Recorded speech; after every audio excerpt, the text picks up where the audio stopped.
Hi friends, ఈ వీడియోలో మన భారత రాజ్యాంగం ప్రకారము ప్రభుత్వము అనే కాన్సెప్ట్ని గురించి మనం చర్చించుకుంటా ఉన్నాం. ప్రభుత్వాన్ని మనము ఆంగ్లములో గవర్నమెంట్ అని అంటాం. ఈ గవర్నమెంట్ అనేటటువంటి ఈ విధానాన్ని మనము మన భారత రాజ్యాంగంలోనికి ఇంగ్లాండ్ దేశం నుండి స్వీకరించడం అనేది జరిగింది.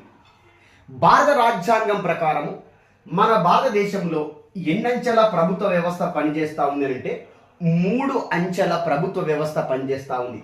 ఈ 3 అంచెల ప్రభుత్వ వ్యవస్థను మనము 1935వ సంవత్సరము చట్టములో నుండి స్వీకరించడం జరిగింది. ఈ ప్రభుత్వ వ్యవస్థను గురించి ఎక్కడ రాయబడ్డదంటే 7వ షెడ్యూల్లో రాయడం అనేది జరిగింది. మరి ఈ 3 ప్రభుత్వ వ్యవస్థలలో మొట్టమొదటి స్థానంలో మనకి కేంద్ర ప్రభుత్వము, 2వ స్థానంలో రాష్ట్ర ప్రభుత్వము, 3వ స్థానంలో స్థానిక ప్రభుత్వము అనేది ఉంటుంది.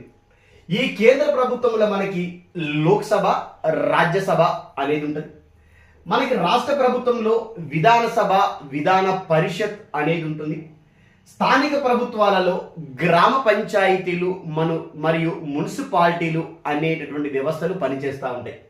ఇంకా కేంద్రంలో ముఖ్యంగా కేంద్ర ప్రభుత్వము కరెన్సీ పైన, రైల్వే వ్యవస్థ పైన, జాతీయ ప్రయోజనాల పైన పనిచేస్తూ ఉంటే రాష్ట్ర ప్రభుత్వము ప్రజా ఆరోగ్యము, వ్యవసాయము, రాష్ట్ర ప్రయోజనాల గురించి పనిచేయడం అనేది జరుగుతూ ఉంది.